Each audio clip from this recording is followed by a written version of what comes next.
Okay? We're just gonna keep the good times going. I apologize for the messy presentation. As I have already said in the past previous, I'll leave a link. You can watch me change the 10,000 mile interval on my engine oil and the 10,000 mile interval on my transmission fluid. The only thing that's left is the diff fluid. So I've already done the service. I've filmed this a couple times, and this is all I got left. So that's what I got. That's what I got. Okay, changing the diff fluid on my Camaro's rear end with the electronic limited slip differential. Very important. And what I'm seeing is a lot of guys online are, hey, look at me, look at my car. And maybe I don't want to present it that way.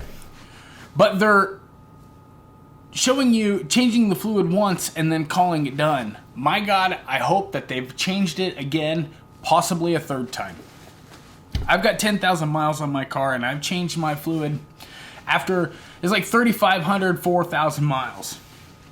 And I'm happy I did it. When I did it, was able to let the car, as I said, like the transmission, whenever you, under hard acceleration or, when you just, stab the throttle, and you're causing those gears to dig into each other hard, and you're causing not excessive wear, but just it's stress on that gear mesh.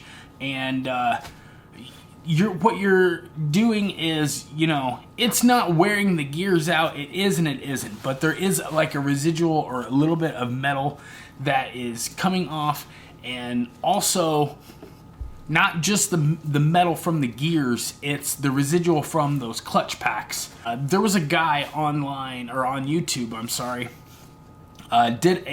he filmed it. I believe he was at the Corvette Museum, and they had a cutaway section of that rear end and how it works, but I don't know how many, because usually in a limited slip differential rear end, they will go whatever material of disc they decide to use, whether it's Kevlar or some organic material or, whatever the case may be. They go material disc, material disc, metal disc, and how many discs there are of the composite, I'll call it composite material inside this electronically limited slip differential, I don't know, but there must be quite a few, because I changed mine at, it's like 9,800 miles. I got a lot more than I thought. It was not near as much as the initial.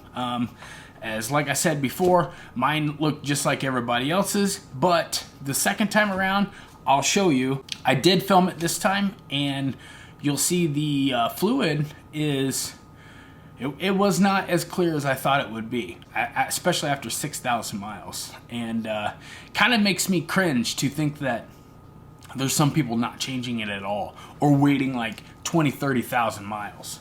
So definitely this stuff right here, huge investment. I cannot stress this enough. I honestly believe that if you take care of the car will take care of you. After all my years of working in the automotive field, the one thing I learned is maintenance will save you money in the long run. Huge. We'll get through the time lapse. I'll tell you about it. You'll be able to see. I pulled the plug. I even had some of the metal on the top plug. As you'll see, exactly how these pouches come into play. Didn't need anything, just the pouch alone. Razor blade, I cut the top off the nipple. You'll see, I just put it up on its side, squeeze the fluid in. The bigger the hole you cut in the nipple, the faster you're able to just shotgun the fluid right in. The hole is a pretty good, I did not measure the hole, but it's a pretty good size hole. and there's nothing in the way, you just squeeze the slip lock or any of the limited slip additive you decide to use, whatever brand you decide to use. But yeah, squeeze the limited slip additive in, 1.6 total volume, and until it starts running out the weep hole, and you're done. I honestly thought it would be cleaner than it was, so maybe I might do it again at 15,000. I plan on doing it in the spring. I might wait till then. It depends on how much I drive the car. Thank you guys for watching. Again, please subscribe, and don't forget to give it a thumbs up if you got any value or any form of entertainment out of this, and I'll definitely see you guys on the next one. Thank you. Alright guys, here we go. As I said in my first video, the tinfoil pouches, slip lock, and the 3/8" ratchet is all you need. It doesn't even have to be a flex head. It kind of helps if it is, but it doesn't have to be. You'll see here, just take out the top plug. As I said, I did have some material on the top. It's about the same amount as on the bottom. You'll see here, it's a fair amount. There is a magnet in the tip of those, so we know it's metal. Whether it's coming out of those discs or just the gears themselves, who knows? But it's beneficial to get that stuff out of there. I'll drain the fluid here, and you'll see this stuff when it's new. I'll put the camera up as it's draining, but it's pretty clear new. And you'll be able to see here that it's got quite a bit of junk in it. It's got a kind of a root beer, almost, greenish brown color. I got a 16 quart pan there. It looks like it's getting pretty full. This is a maintenance that needs to be done, a couple times until it comes out, decently looking. And I will do it the next time. I'll definitely film it and show you guys. If you're buying this car new, this is something that you need to be looking at. There it is. There's the material from the bottom. Keep in mind, you're always going to have some. So, as I was saying, if you're buying this car used, this is something you're definitely going to want to check out. And the lower miles that you can get on this car, as you purchase it, the better. Definitely you need to ask questions and find out if this is done, because this electronic limited slip, goes for Corvette and Camaro. This electronic limited slip, it's going to be pretty pricey if something goes wrong. So this is super easy and cheap, just an easy way to take care of it and make sure it lasts you a long time. So you're going to see here, I'm going to put the limited slip additive in. Just be careful not to spill any.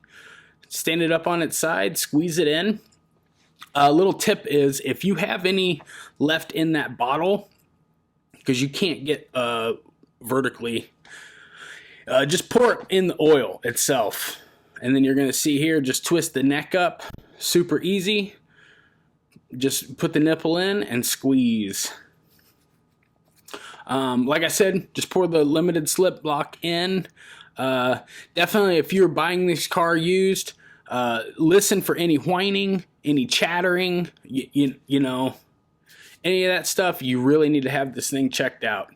1.6 quarts is the total capacity. You'll see here as it runs out, and then just put the plug in. Torque specs I used on this was, that's about tight enough.